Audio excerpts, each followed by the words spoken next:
This week's episode is sponsored by Logitech. You're listening to the B&H Photography Podcast. For 50 years, B&H has been the professional source for photography, video, audio, and more.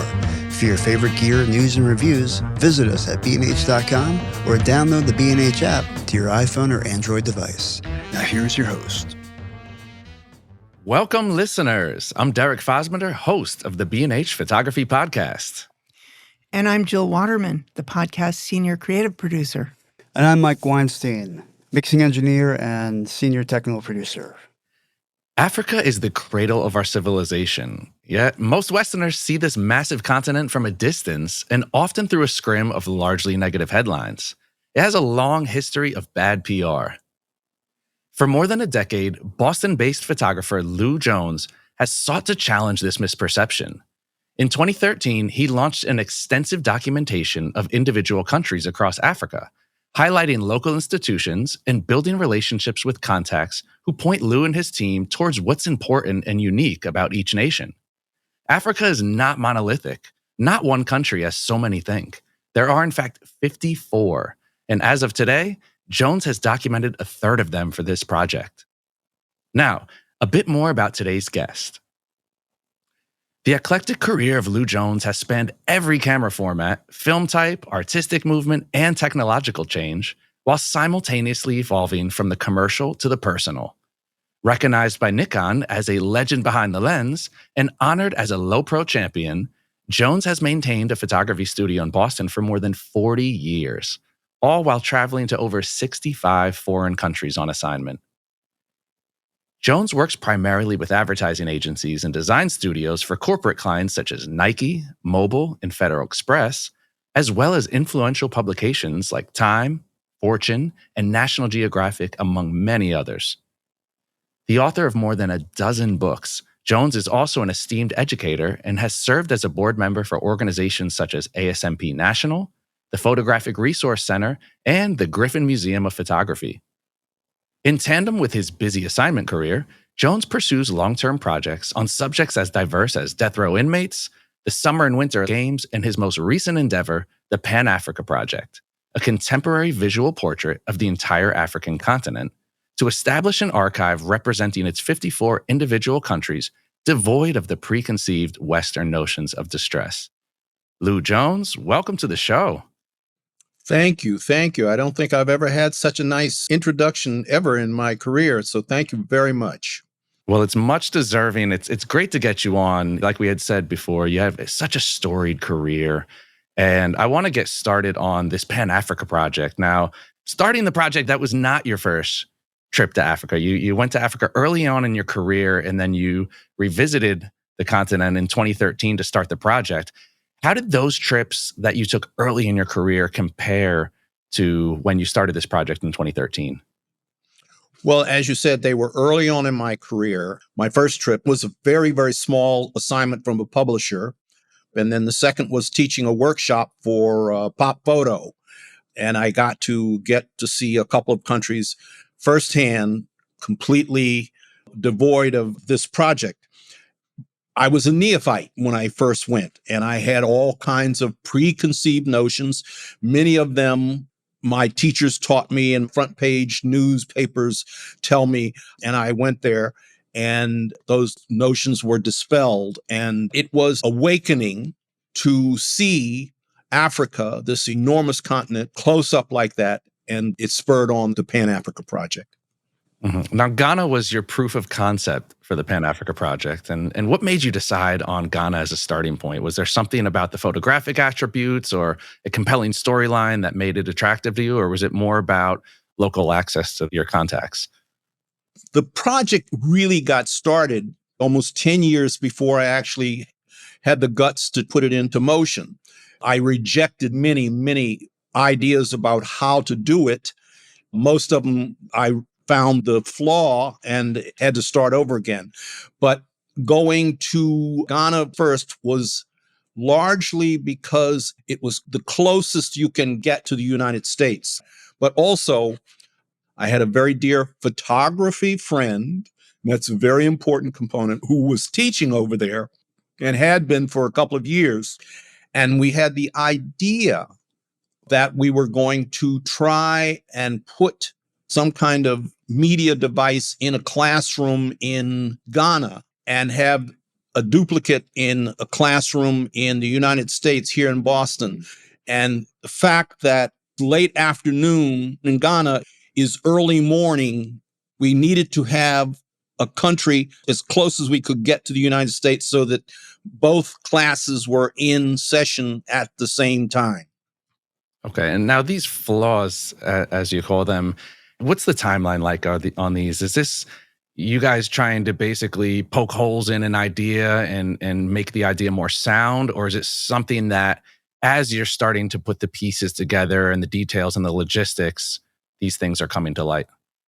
If any of you photographers out there, and maybe yourself, remember the Day in the Life, the wonderful book series where they would send multiple photographers to a country and in a 24-hour period cover the entire country and then come up with a book, et cetera, et cetera. The original idea sort of spurred off of that, where I was going to enlist a number of photographers. But again, it was flawed because it required a lot of money up front in order to be able to pay for people, logistics, all of the travel, et cetera, all at one time. And also, one of the problems with the Day in the Life books was the fact that it was such short period of time. We're looking for the sensationalistic things. A lot of people complained about the books being very, very surface. And I realized that I was trying to do something a little bit more in depth. And that was just one of the flaws that we came up upon, and many of the others didn't work. And like I said, it took 10 years for me to figure out the concept that we're using now. Oh, go figure, money getting in the way of a big production and a big idea. What a novel concept. Well, I realized that, yes, I would have to go out and maybe get a grant. Those Day in the Life things were so brilliant in how they financed them. But what I did was I stretched it out. So the time frame is longitudinal rather than vertical in a short period of time.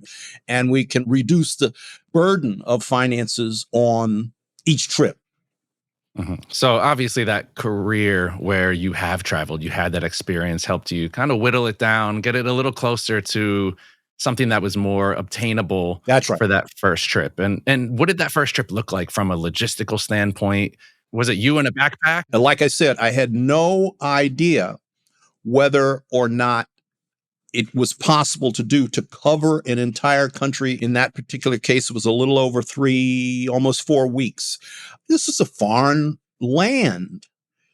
Whether or not people were going to be amenable, whether or not people were going to give me access. I had spent years and years of a career getting access to the most bizarre places you can imagine.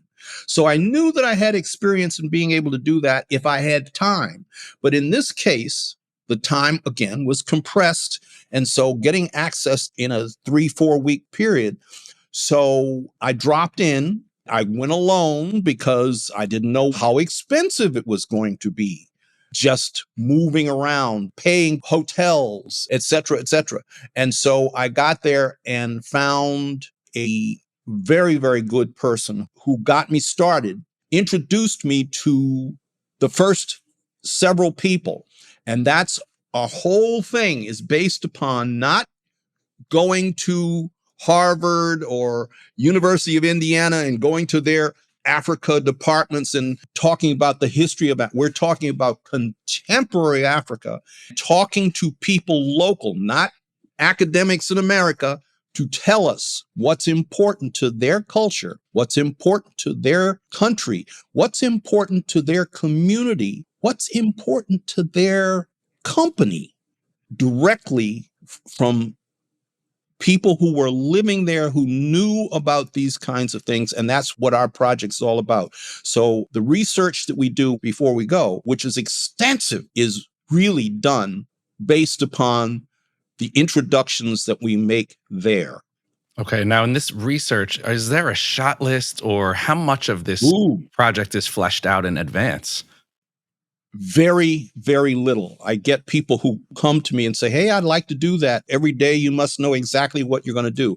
That's anathema to the project.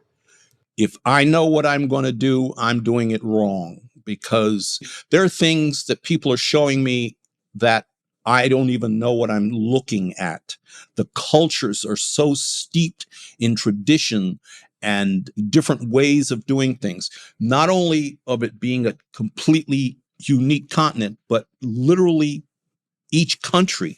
There are countries that are next to each other that are night and day. You go across the border and it's like a completely different world.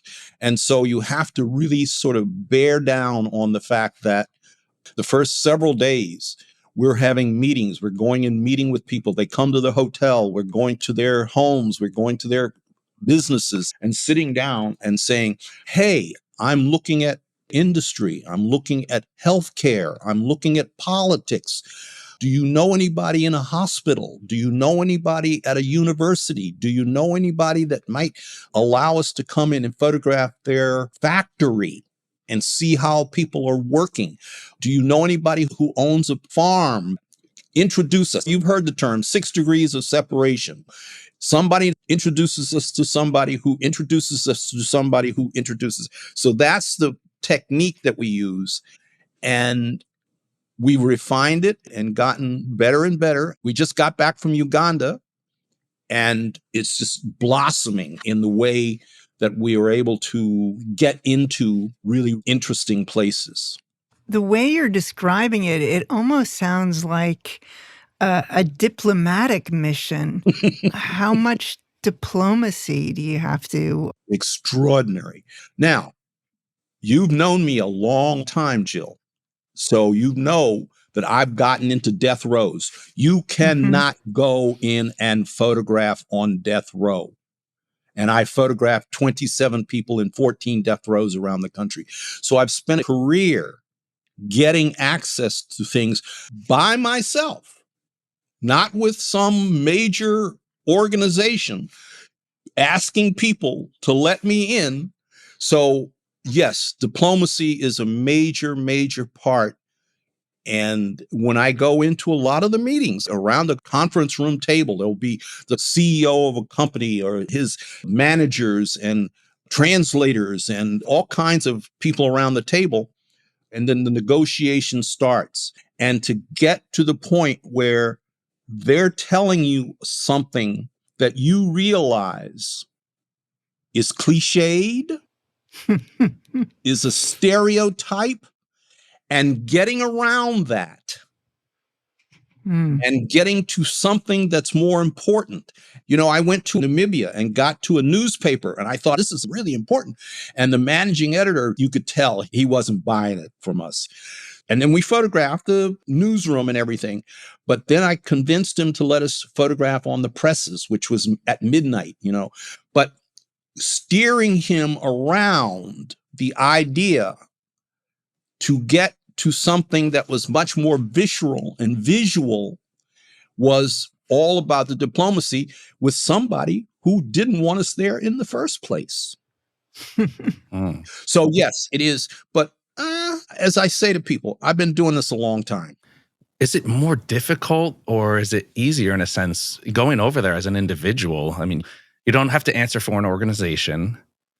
I think it's a little more low profile, right? And with the 6 degrees of separation, I would think it would cut through some of the fat.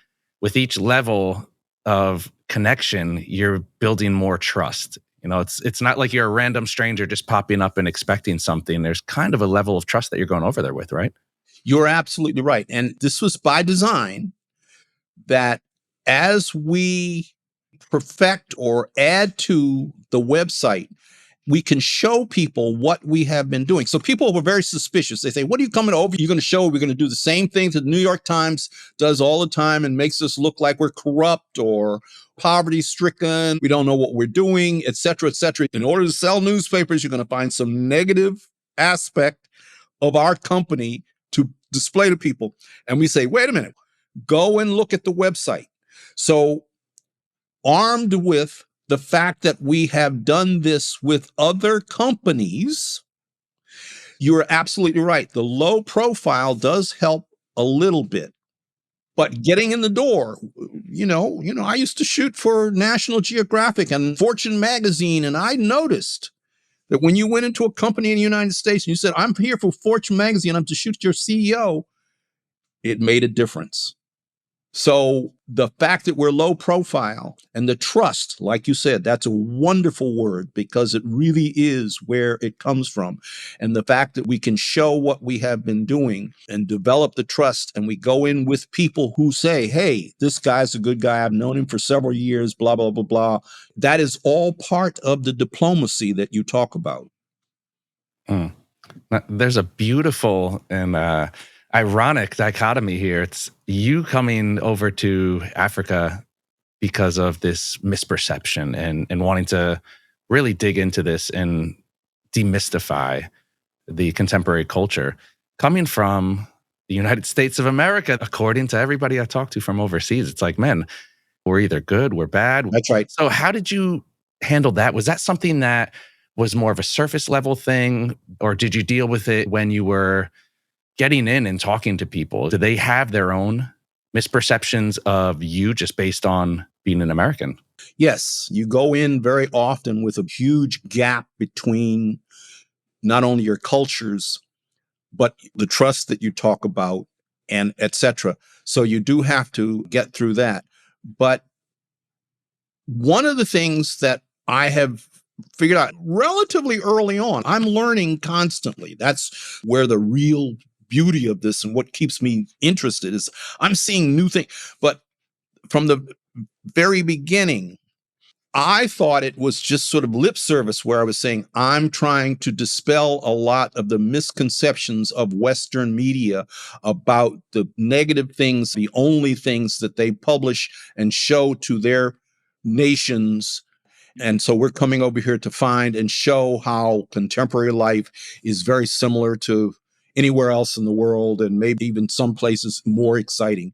And the Africans, and I'm not saying this is a monolithic term, but in general, they get it. They know they are being treated badly in the press around the world. So the fact that I'm trying to shunt a lot of these misconceptions and show the real Africa, what does that mean? But it's coming closer to their daily lives. I'm trying to show this so that getting through is much easier than you would think.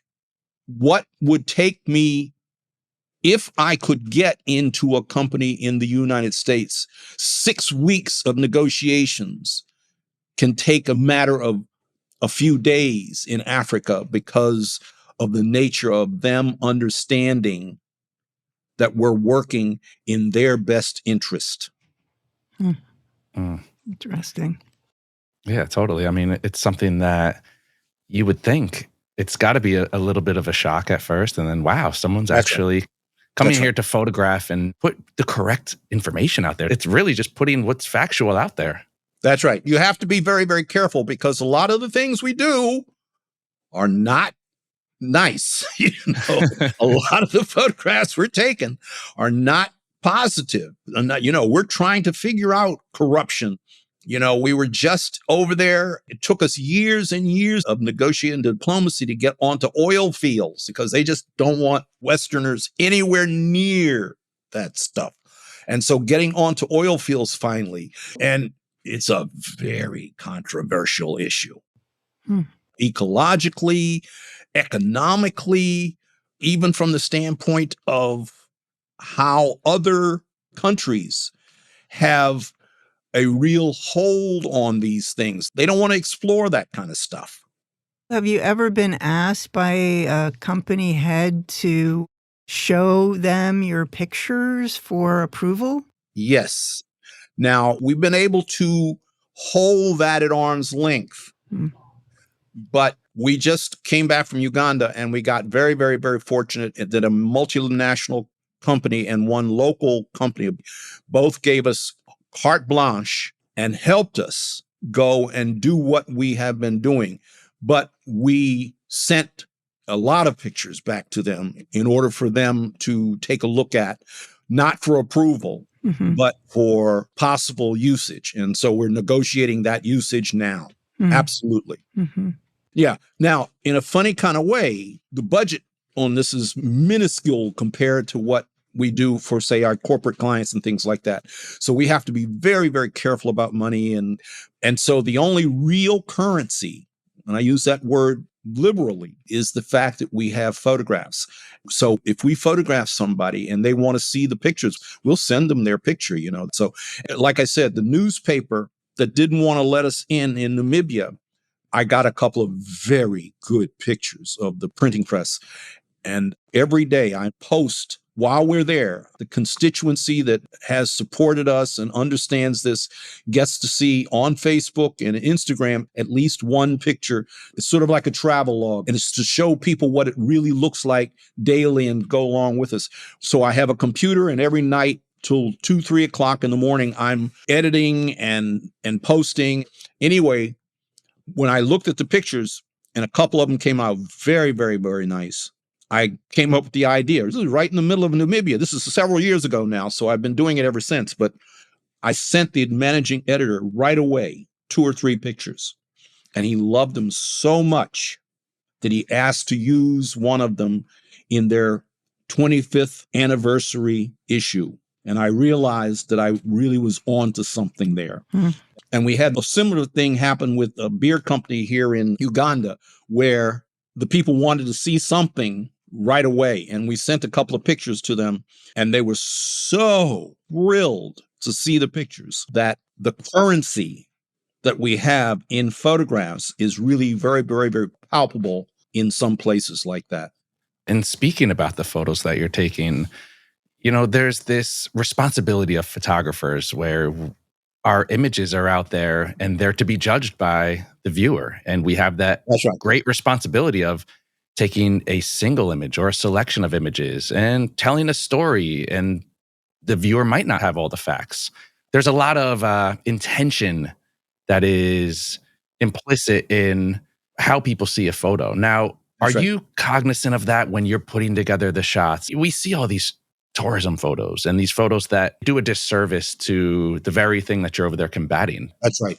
Are you guys focusing on being super conscious over the types of images that you're taking? Or is it one of those things where the intention is good, the intention is pure, so you're a little less stringent upon the photos that you're taking? Woo. We're extremely conscious of being manipulated by people who might want to do things with the photographs. You know, they show us what, you know, they want us to see. So we're very, very conscious of that. But by and large, we're trying to photograph everything we see that is interesting and that tells a different story, whether it be positive or negative. That being said, we are careful to get the spelling right. You know, where the city is, multiple spellings. I know that sounds trivial, but it's really not. It means that we're also saying, what does this photograph actually mean? I was in Burkina Faso a few years ago, and I said to the person, I want to see industry. And so we talked about things. And so they started to take me around to places that had industry. And I kept going, this is not what I want. And then after a while, I finally realized this is industry in Burkina Faso.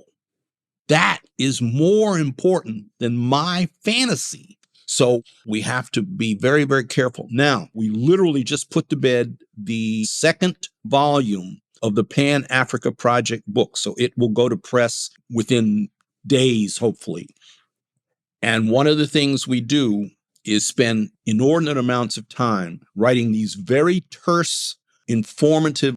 It's not just, oh, this is where the place is and that these are women weaving or something like that. We're literally trying to talk about how the women weaving may be in a cooperative, and the cooperative is a breakout of how women are seen in the political culture of a country in the new world and things like that. And at the same time, we have to be very careful about how those are written so that we aren't stepping into a political minefield. So I am photographing first, And I'm going to anger probably a lot of your listeners, but I don't ask before I take pictures. I take pictures and then I ask afterwards. I'm trying to get candid pictures. I'm trying to get pictures of people doing things the way they really. In Africa, as soon as you tell somebody you're taking their picture, they turn to the camera and smile. A lot of my colleagues, that's the photography they do. That's not the kind of photography I'm in. I'm interested in what's going on. We have to be very careful about shooting first and asking second in order to be able to get a more spontaneous photograph, hopefully more interesting. But I've filled handwritten book after book of captions that we then put into the metadata when we get back, and then that metadata translates itself into the captions that are in the book and on especially on the Facebook page and the Instagram page. Let's shift gears and talk about logistics and the travel element of things. You first went to Ghana alone, but in subsequent trips, you've gone with various types of crew members. And that's right. How has that evolved over time? Again, a learning process. At first, it was just one other person. Like you said, we are going over with Speedlights and lots of lights and stands and tripods and cameras and computers and hard drives.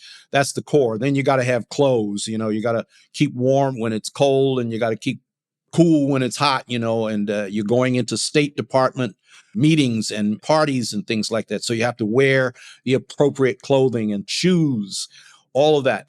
So the crew started with just one, but now it is at least two others that I bring from the studio. And then I have a person on my board of advisors who's Ghanaian, and he has come along. Actually, the last 3 trips he's come along. And he knows everybody in Africa. I mean, it's really amazing. So he's able to give us very often that first introduction into a lot of the companies that we get into and things like that. He doesn't usually travel the hard travel, which is getting in the car and driving for hours and hours to get places. He doesn't usually do much of that, but the other two do. Then we pick up a driver. Often the driver is a translator also. That's a complicated process, finding the appropriate drivers and things like that for us. Yeah. How do you go about locating a driver? It's just a matter of asking around? Yes, you do, but I call it trading down. We go, and maybe the first day we ask somebody that we know, or maybe even the hotel, if they have somebody. And the first day, we're testing them out, of course. That first day, they're taking us around to all the little tourist traps and how well they deal with it. And then if we say, hey, this is not our primary thing, we're interested in really behind the scenes, if they can understand that. And then also it has to do with price. So if they give us a good price, but usually we call it trading down, and we find that gives us a baseline for how much it's going to cost us. And then we find somebody who knows somebody equally as good who can give us a better price. Easily we go through a half a dozen drivers. Wow. And we're trading down, and you can get a real good bargain. Somebody says, oh, my brother, how much you pay? Oh, he can do better, and that's what we're looking for, and it's a real person who might even take us into his family, that kind of thing. So here's another little trick. Very often, those people I use in the photographs. Interesting. So, somebody that also looks good. Well, I'm not sure that I choose because they look. But yes, absolutely. Absolutely. They end up in the pictures. No casting calls and auditions. That's right. That's right. That's right. Strictly business. Now, is there anything that in your travels, obviously you've gained a lot of street smarts being overseas and stuff that the regular average tourist is not going to be hip to. Is there anything that you've come across that you kind of have to keep your guard up a little bit, even with having a trusted circle of people you're working with? Is there any situations that you've experienced as far as being safe, not getting extorted, or people just taking advantage of you in any way? That's a hard question because you do constantly have to have your guard up. you stand out as a tourist, you're not from around here, are you, son? That kind of thing. So Americans, and very often I'm not seen as an American, but I am seen as a foreigner, which is almost as bad. That means that I'm a target for the random beggar, the person who wants to take you around. He wants to be your guide. You're a target for that. One of the things I talk about, dress. Americans go over there and they've got University of Indiana T-shirts they're wearing. And to me, that's anathema. I wrote a book on travel and photography several years ago. And I say, I wear no logos. So there's no Gucci, no Lacoste, none of that stuff. It's not like you're ever going to not be noticed. It's the fact that they don't know where you come from. That's what I'm trying to get to. And then, like you say, everybody's trying to touch you. Now, everybody wants to sell you an apple, and you just have to be very careful about that. And also, you have to know how to bribe your way out of things too. That's a big thing. And it's not something we learn here very easily unless you're in that kind of society. We get arrested all the time. Cops hassle us all the time. And I would say 80% of the time, they just want to be bought off. Wow. So it's kind of like walking through New York with a big green B&H bag. That's right. Got to keep your head on a swivel. That's right. I mean, hey, I'm walking around with enough money around my neck. That's it. Yeah. Pay for their entire years. How much are you carrying around, Lou? What is it? Let's talk now.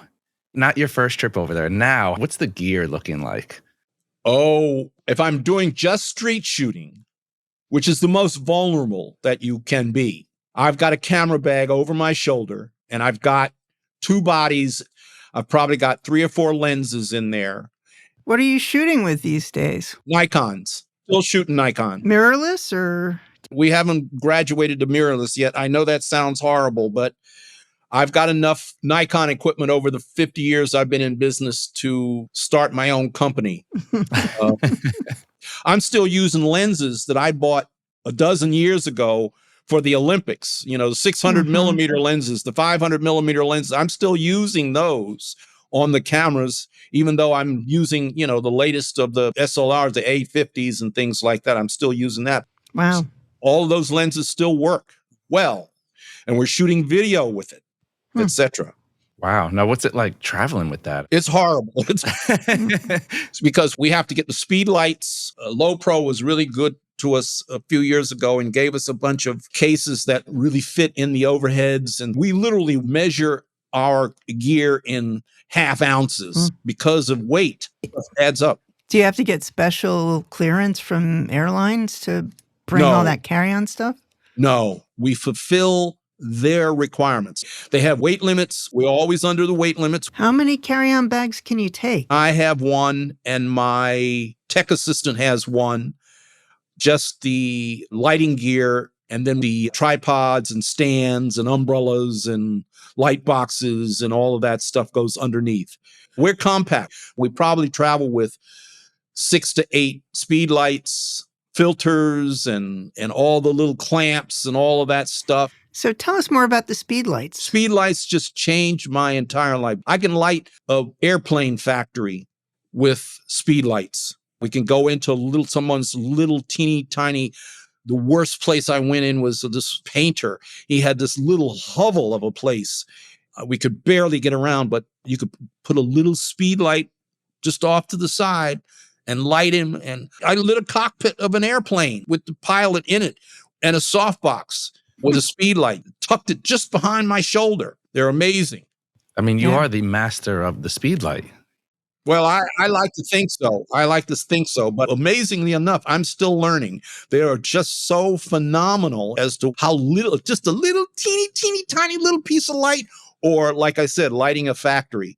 And I'm still learning how light works and how Speedlights help us. Yes. What percentage of your photos are you taking over there with Speedlights? Is there certain situations, obviously cockpit, low light, but in situations where you do have suitable light? Are you still incorporating speedlights for a subtle effect? I'm probably shooting 20 to 30% with speedlights. Okay. Like I said, I've been doing this a long time, so I use a lot of techniques where even in dark places, people's homes, there's a light coming in through the door, and incorporating that light in the background of the photograph in order to give it some depth, and then having just that edge light on the side of someone's face or something like that, all kinds of techniques. And we're fast. My assistant's been with me for several years, and so we can light the hell out of a situation in minutes with a speed light. They're so versatile and so pliable and so malleable. And that allows us a lot of leeway, because if you're shooting in a factory where they're building cars or something like that, you can make sure that the background has some light on it and the person has some light on it and the motor of the car has some light on it. And you can drop a light into the middle of the motor. I photographed this past time, they were building buses. This company is building big, huge buses. And I drove the bus over one of those garage things where you go down below and you can be underneath the bus, so that you're seeing all the wheels and the gears and all of that stuff. And we got underneath the bus and got the mechanic to go underneath the bus. I mean, we had to crawl around under there and lit it with a speed light and backlit him with a speed light and just had a little edge light on his face. Cramped quarters. I love doing that. Almost broke my back, but I think the poor mechanic thought we were crazy. The picture came out great. Whatever you got to do for the results, right? Exactly. The problem is, it's boring for those people. You're putting up lights and they don't understand what you're doing. It doesn't make any sense to them. You're putting up lights and they flash. In Uganda, I was lighting in a hospital. And the woman who was the administrator was taking us around, and we were shooting this shot, and we had this whole bunch of doctors and nurses and technicians and stuff like that. And we had 3 or 4 lights going off, and she was just flabbergasted. She says, "How are you making those lights flash? Because there's no wires anymore." Right? So she was like, "How did you make that light over there flash? How did you do that?" Yeah. It's magic sometimes to them. Yeah, I bet. But boring, because you got to set it up. What about when you're photographing dark-skinned individuals? Do you ever make any exposure compensation? Yes, we do a little bit of exposure compensation kinds of things. But basically, one of the things I've noticed is that when you have relatively dark skin, it will hold detail often better than light-skinned people in certain situations, especially when you're lighting them and there's a contrasty situation. You're trying to get a highlight on them and still have some detail in the back. So what I do is, like I said before, where we will, in a dark room, I'll have a door in the background or a window somewhere, and just that little highlight on the edge of a Black person's face makes such dramatic, wonderful things. So I use that technique a lot. And I use that with the speed lights also. Most of the time, side lighting with the speed lights and a soft box or maybe an umbrella, so that it's a soft light, and it really, really does work very, very well. You can put a nice little highlight on half the face of a Black person and it'll hold detail. It's tricky. And one of the things when I do group shots, and this doesn't happen very often, but every now and then, I will put the darkest person closest to the speed light, and the lightest person is the farthest away. And it works like a charm. It really does work well. Good tip. Yeah, that is a good tip. I'm always the one that's blown out. So Yes, exactly. The technical aspect, it's the little details. And this is where the know-how comes through and the experience. That's right. Now, I'm interested. Photography is a bridge for so many things. We've all seen it. The camera is a conversation starter. Yes. And people get so intrigued by that. And it's kind of a nice bridge into what you're doing there. And I'm curious to know if your experiences of photographing in Africa have either changed or enhanced your approach to cultural sensitivity when you're documenting in these unfamiliar environments? Well, the camera at this juncture in my career is almost just an extension of my arm. So it's there a lot, and I'm pointing my camera at things, like I said, often I don't even know what I'm seeing. So the sensitivity comes from the delicate nature of the situation more than anything. I'm already a total jerk by the fact that I'm sticking a camera in people's face. That's something that for the 50 years I've been in business, I've had to get more and more used to all the time. It is, as I say to myself and I say to my students, your responsibility to get the picture. If you're a photographer, you have a responsibility to get the picture. How you get that picture then becomes a pas de deux to you and your subject, and how sensitive you need to be. And there's lots and lots of photographers that have absolutely no sensitivity at all. I'm just amazed at how crude my profession is in so many situations.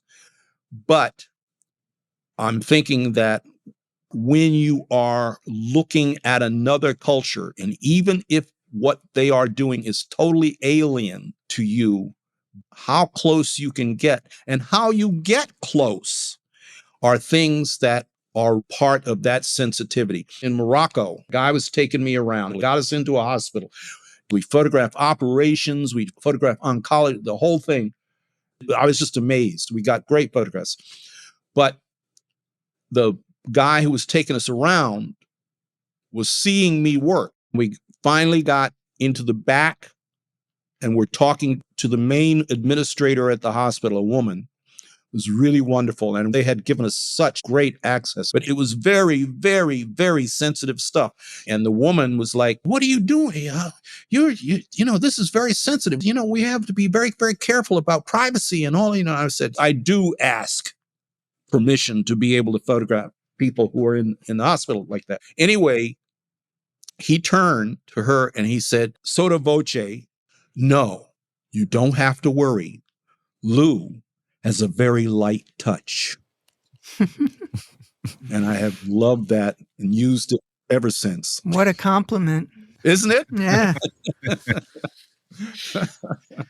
Derek, maybe it's a good time to take a break? Yes, definitely, Joe. I think this is a great time to take a short break. So let's stand up, stretch, shake it out. If you're already standing, have a seat, relax. And when we come back, we'll continue our conversation with Lou Jones about his fascinating Pan-Africa project.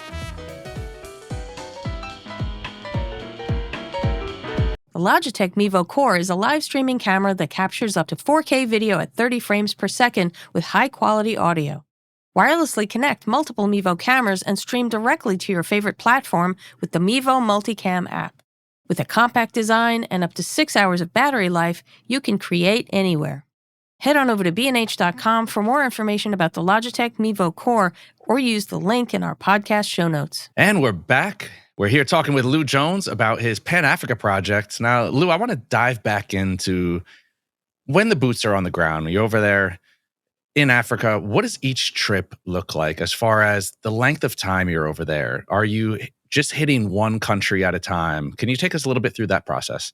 Absolutely. It has evolved, but from the very beginning, we do one country at a time. Several years ago, we did do one situation where we went to Swaziland, now Eswatini. They changed the name since we've been there, which is landlocked by South Africa, and another country, Lesotho, which is also landlocked by South Africa. They are maybe 500 miles from each other. We did both of those countries in the normal period of time because they're both very small and they're very close to each other. Probably won't ever do that again. We go one country. The last several we stay for at least 5 weeks. We were doing 4 weeks, but we found that if you had to get permission to get places like shipping docks and things like that, which are very, very municipal, they can take a while. So we were getting those permissions coming in after 3, 4 weeks. And then we were getting ready to leave. So we extended it to 5. And I noticed that my assistants start to get really googly about 3.5 weeks. So I would like to stay a little longer, but it's expensive. How many hours are you putting in during an average day? We work constantly. If we're not driving, we're shooting. If we're not shooting, we're meeting with people in order to get permission to do the shooting. So we're constantly moving, and it really does take a toll. Is the itinerary the same for each country? Oh, no, not even close. Not even close. And it really does have to do with the country, how much contact we have before we get there. And then, like in this past one, we got very, very lucky in Uganda. One of the local companies in Uganda paid for our transportation, gave us a driver, gave us a car. It was like a godsend, because it gave us the ability to go much farther. Because if we're paying for it, we have to watch our budget. And the guy loved driving. So we covered every square inch of the country. That's like getting a grant. It was literally like getting a grant. And it gave us such incredible access. And not only that, but he, combined with a number of other people, really knew the country very, very, very well, because the company has offices all over the place. And so he knew everybody around, and he'd been there. We went and saw the gorillas. We went and saw several tribes, very remote tribes and things like that. And at the same time, we went onto the oil fields, and it saved so much time. He knew exactly where to go, so we weren't wasting time getting lost by driving ourselves. So it's 5 weeks. We stay in African hotels almost exclusively. Not only is it cheaper, but it also puts us into situations in neighborhoods where we're living with people that we might be interested in photographing, and putting us in touch with a constituency that's very responsive to what we're doing. We've done a lot of trains, and now a lot of times that's to expedite being able to get a long, long distance. Trains are very important in a lot of the countries where they're moving around a lot of goods, and they're moving around a lot of people. A lot of the trains are very modern, so we use that as a vehicle to photograph, etc. We've flown from place to place when the distances are really onerous, but primarily we're driving so that we can jump out when we see something interesting and photograph it by the side of the road. There's a piece I read that you wrote about the project, and you mentioned a complex algorithm that you and your team used to decide which country to visit next. Can you talk a little bit about what are these factors that play in, and how you guys make the decision of where to visit and when? Again, that algorithm started back years ago. And like I said, it is flawed, and we've had to change it a little bit. We were very conscious of how Westerners deal with the continent, and that all you ever hear about is maybe 4, 5, 6 countries. The algorithm had to do with seasons. We were interested in trying to be careful about optimizing where we were going based upon being there during a fairly good season. They don't have winter like we have winter, by and large. They do have ski resorts and they have things like that, but they don't have the 2 feet of snow on the ground anywhere for any length of time except up in the mountains. But they have a rainy season and a dry season. And during the dry season, they are planting and harvesting. During the rainy season is when they're growing. But the rainy season in some countries literally will shut the country down. The roads are flooded. They close the schools. When it rains over there, it's mind-boggling. So we try not to be involved in the rainy seasons. That's part of the algorithm. The second is above and below the equator. Some countries are above, some are below. And so the seasons are different than here. Part of the algorithm is that we try to pick a well-known country, and then the next time pick a country that is not well known, so that we're not just picking on the low-hanging fruits. We're actually trying to give as much deference to the places that people have never heard about as we are to the Moroccos and the Tanzanias. So we're going to the Gabons, we're going to the Malawis, we're going to the Burkina Fasos, we're going to the Lesotho's, and making sure that they are included. And then it has to do with where it falls on the continent. You know, there are specialists in West Africa. There are specialists in East Africa. There are people that only go to South Africa. We're trying to make sure, if you look at the map on our website, you can see how we have gone around. It's becoming a little more difficult now that we have been to so many places, but how we have spread it around so that we're in the north one time, in the south another, in the east, west. So the algorithm is based upon a lot of those kinds of factors. Now, how timeless is the way that you're handling the project? I mean, obviously, if it's a longer term project, there's more room for change and for things to progress. How evergreen are you guys setting it up? Are you setting it up and approaching it from a perspective that if somebody looks at the project 5 years from now, 10 years from now, it's still going to be viewed the same way? Or given that contemporary aspect, is it like a living, breathing kind of approach? Well, we have had a couple of situations where we have followed demonstrations, political voting, etc., very time-sensitive kind of materials, but we tend to use them as sort of a metaphor for politics. You can see how people are actually voting and things like that. But we are trying to be a little bit more timeless. We're trying to get those things, how people make a living. What are the natural resources that the country specializes in? So when you go to Ethiopia, you want to photograph tea. You know, Ethiopia invented tea. So it's one of the biggest producers of tea in the world. So you want to be involved with those kinds of subject matters. And we try to identify that in country. We photographed phosphate in Morocco. I don't even know what phosphate is. And Morocco is one of the biggest producers of phosphate in the world. So of course you have to do that, but you learn that and you learn where it is and what it means to the country inside the country. But United States doesn't care about it. If they even know how to spell it, we're lucky.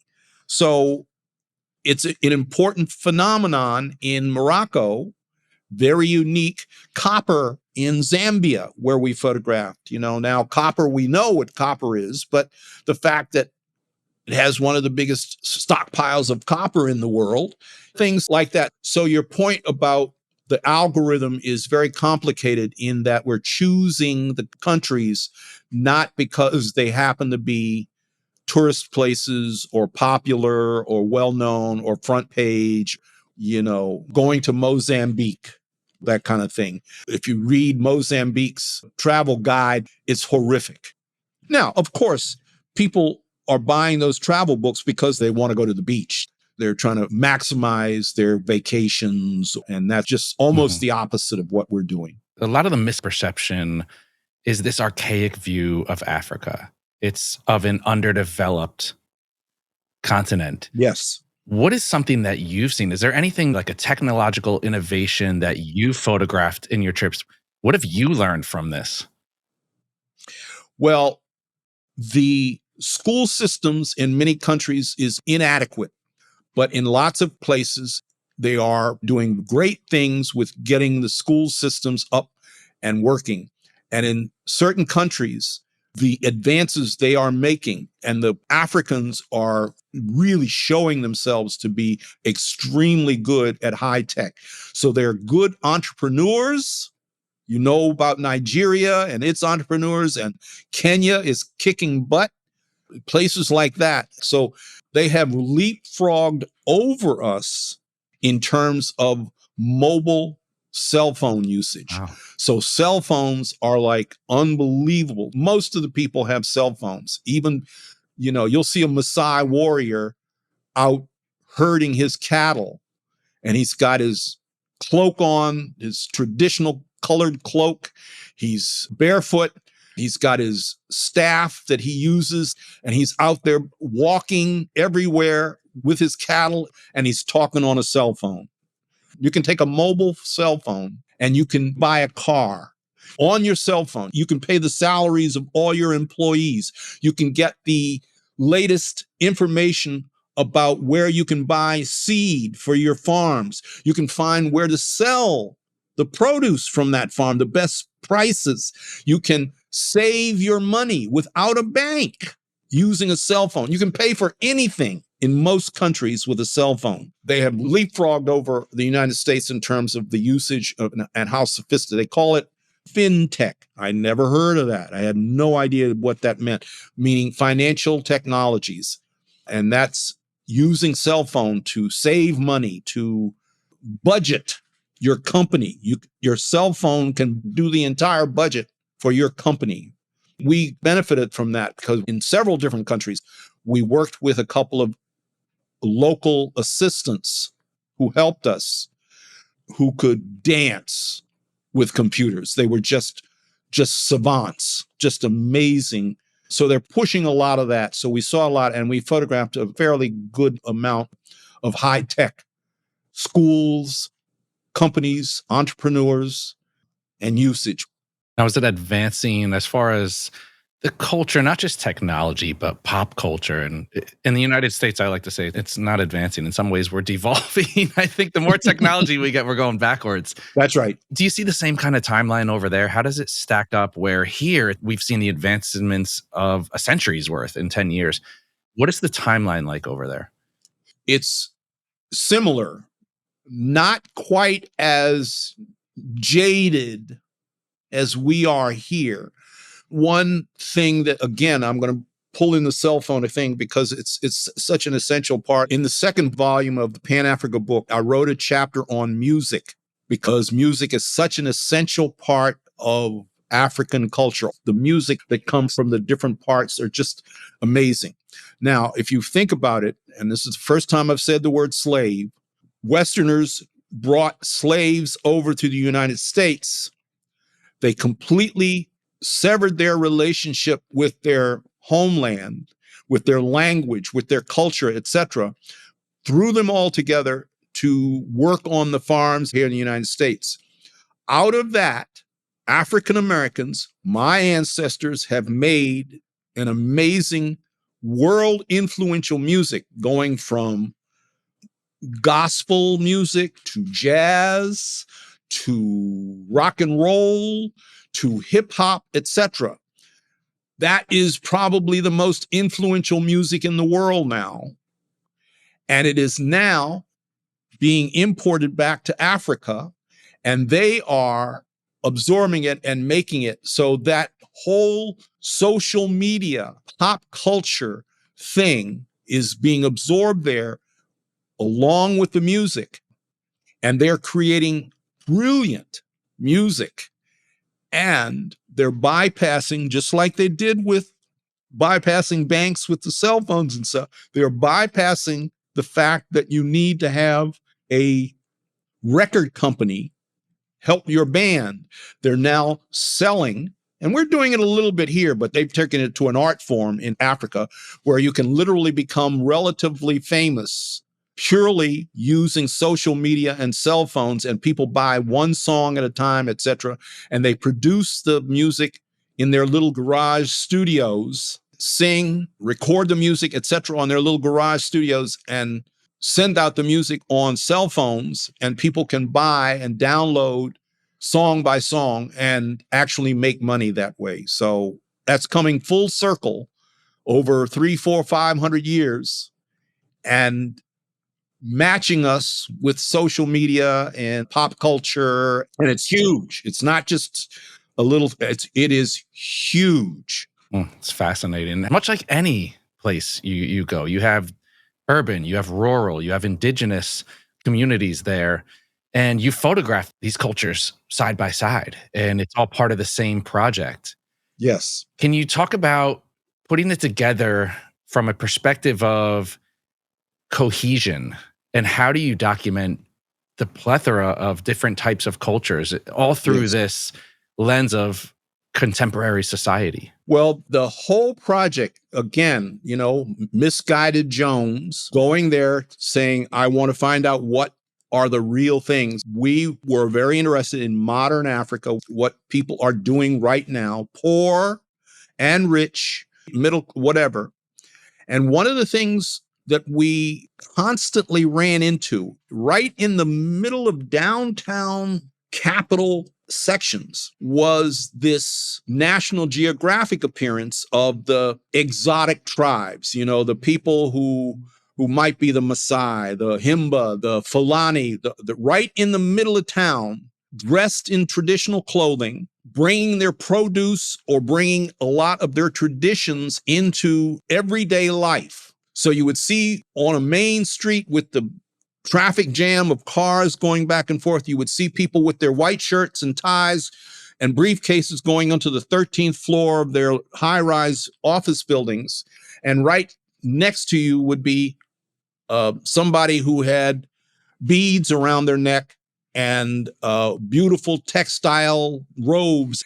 And this was a tremendous dichotomy because I thought that very often the National Geographics were going way out into the rural areas. But in fact, these things are interrelated, not only in the fact of tradition, and this is where their foundations and cultures come from. Now, it is very complicated because a lot of the societies since independence have tried to dissuade these groups from continuing with these traditional ways. So they're under a lot of pressure to become mainstream, to become everyday contemporary life. Now, unfortunately, also the pressure on them from the Western part, not just Africa, is that we see it as exotic. So we get on our little trips and we go and we see the Maasai jumping up and down and singing to us and things like that. And we say, oh, that's Africa. But in point of fact, those people who are continuing these traditional cultural ways, we're calling them primitive. And we're saying, they're doing the same things they've been doing for hundreds of years. That's primitive. That's poor. In point of fact, a lot of these people, they are trying to maintain these traditional ways, these old ways. And a few countries have seen the efficacy and are trying to help them. But a lot of them are pushing the traditional people off their lands, trying to make it very, very difficult, trying to tax them without ways in which to tax them justifiably, like we are doing with our native populations here in this country hundreds of years ago. All the country lines in Africa, all of them were set up by Europeans to divide up the resources. You take the gold, we'll take the copper. You take the diamonds, we'll take the millet. All of those lines are artificial. They have nothing to do with traditional ways. We erased all those lines and we have added back indigenous populations, the ethnic groups of people, the Maasai, the Himba, the Pokot, and we've put where they are today and how they overlap. If you go onto the website, there is a map of the continent and it shows where we have been. And then you can click on different countries and you can actually go and see an entire chapter on just that country. But also we have a second map that we call the ethnographic map, where we've erased all the country lines. And then you can click on that and actually go and see what they look like in today's traditional ways and things like that. So you talk about how do we integrate this? Well, you can walk around downtown Windhoek, which is Namibia's capital, and see people completely naked selling their wares right next to people walking around with their kids and going to their offices and driving their cars, et cetera, et cetera.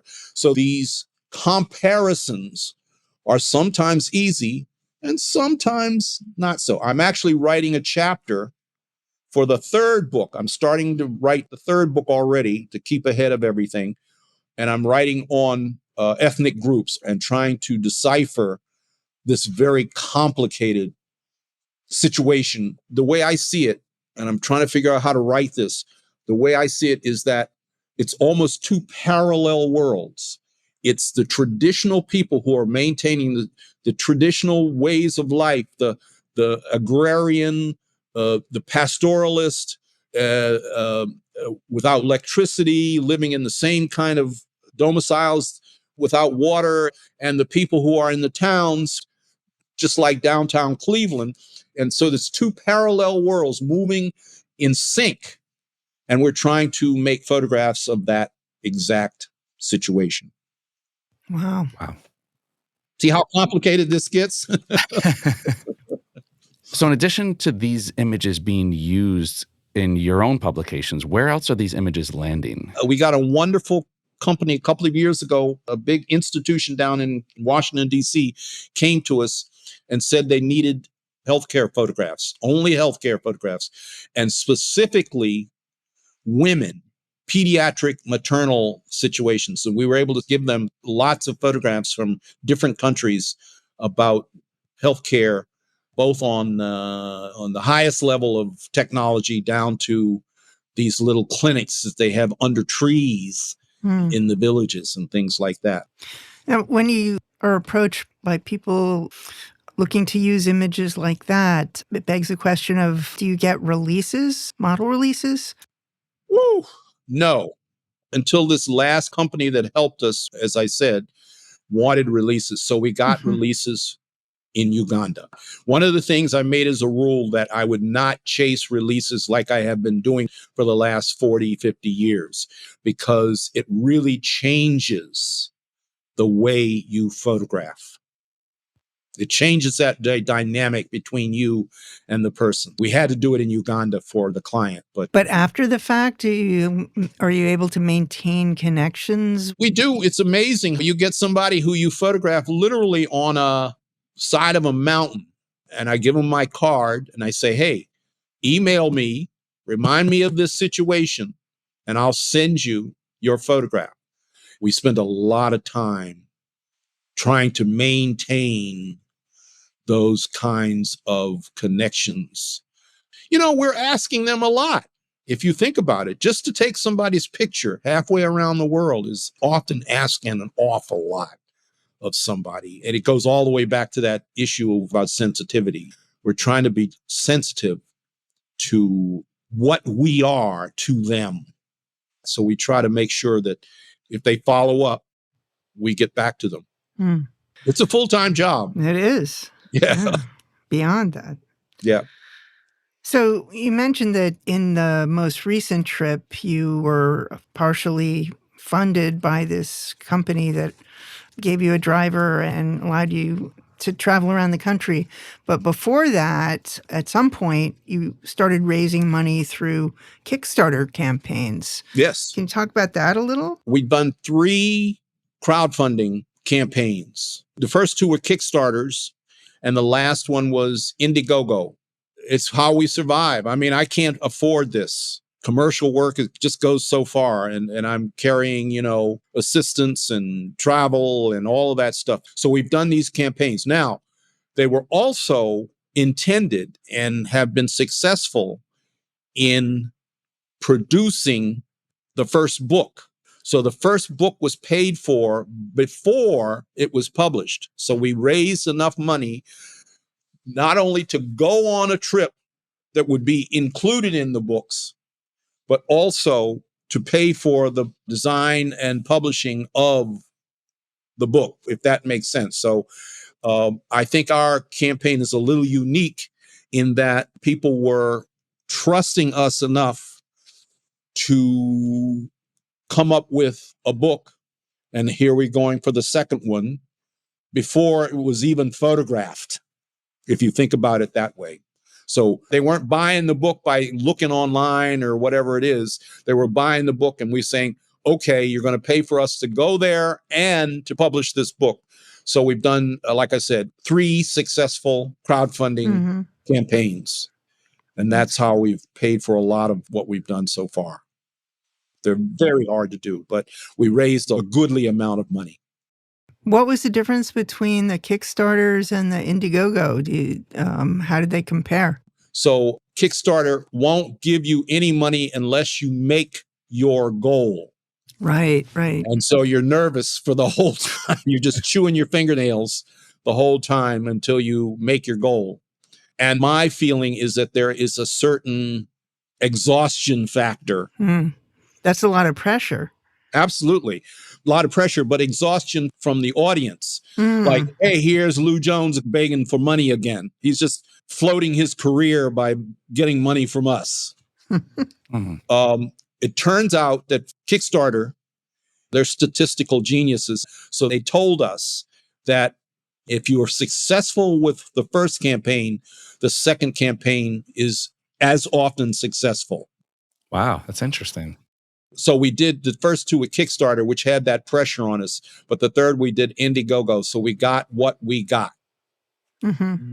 What does the promotion of that look like on your end from getting the word out? I mean, it's one thing to have a crowdfunding campaign, but to get people in front of it. Well, as Jill can attest, because she's known me a long time, she's been getting emails, and maybe even if we've gone back far enough, she may have even gotten a postcard from me.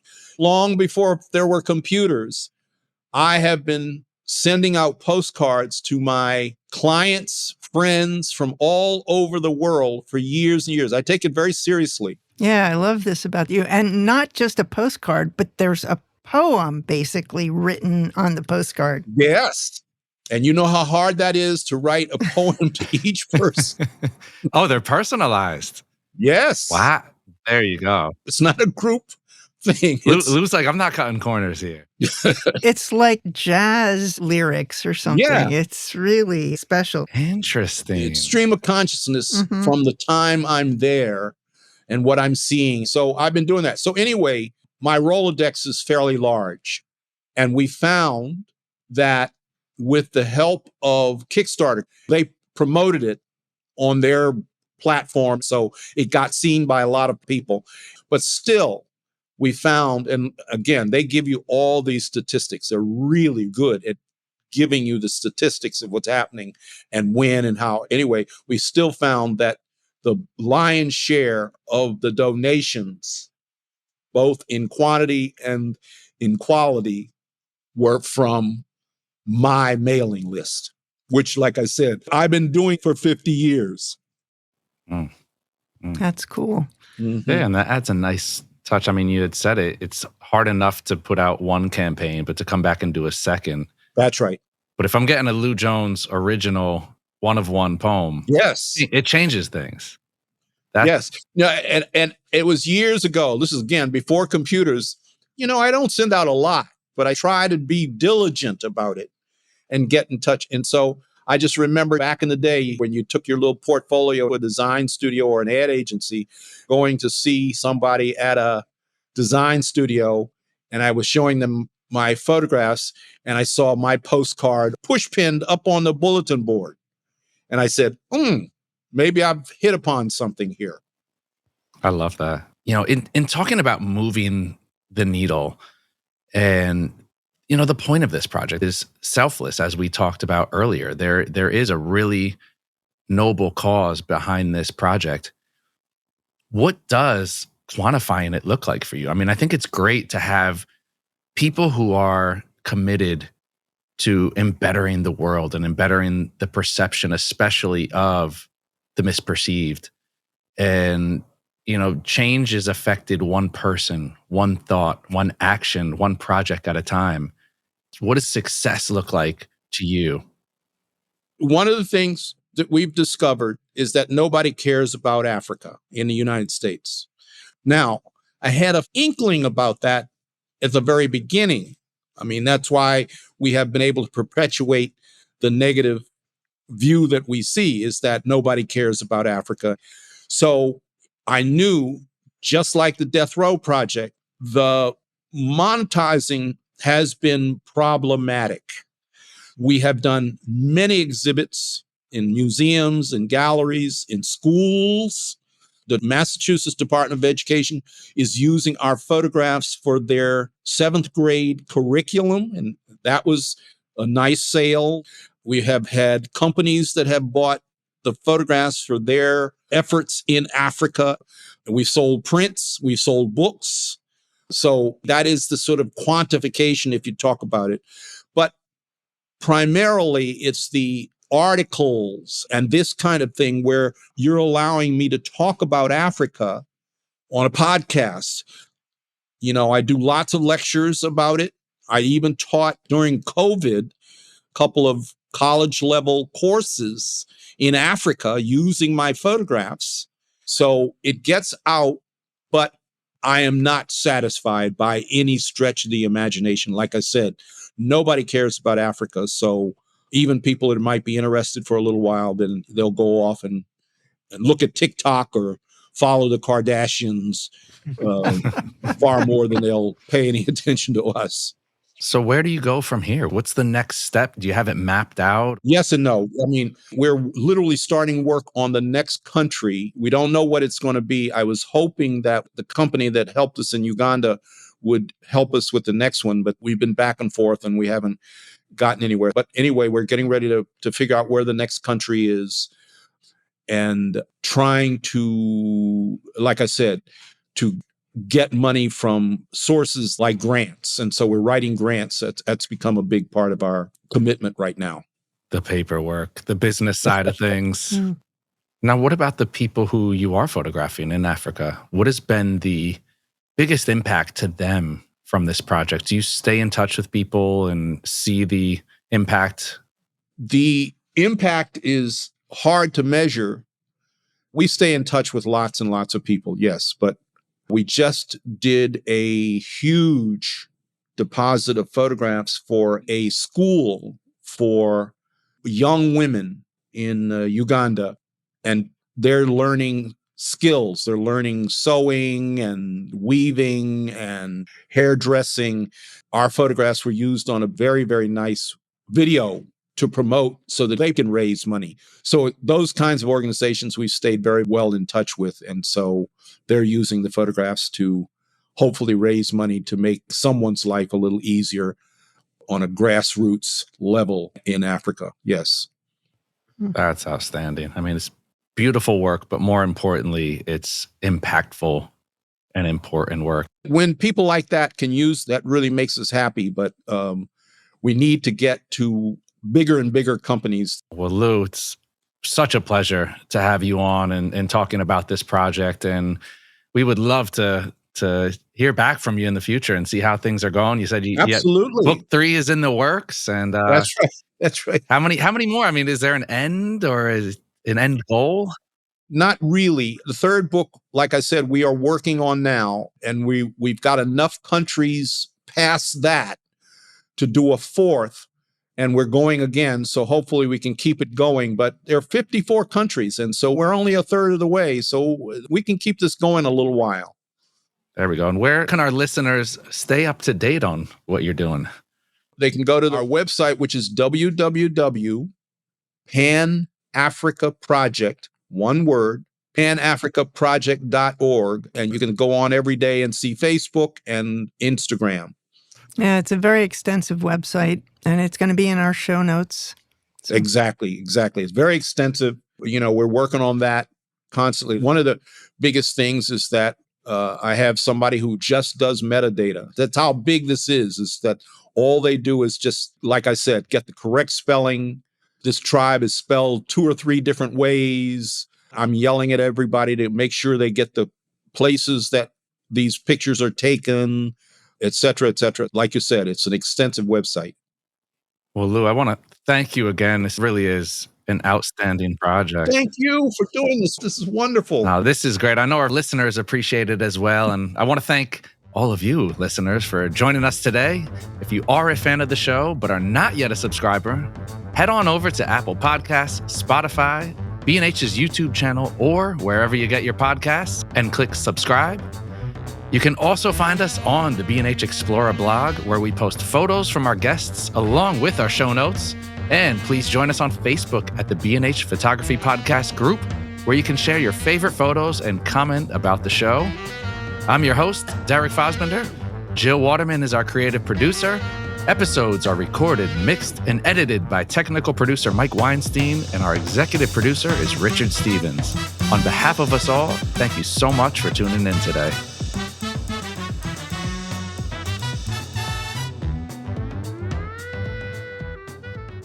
Thanks to Logitech for sponsoring this week's episode.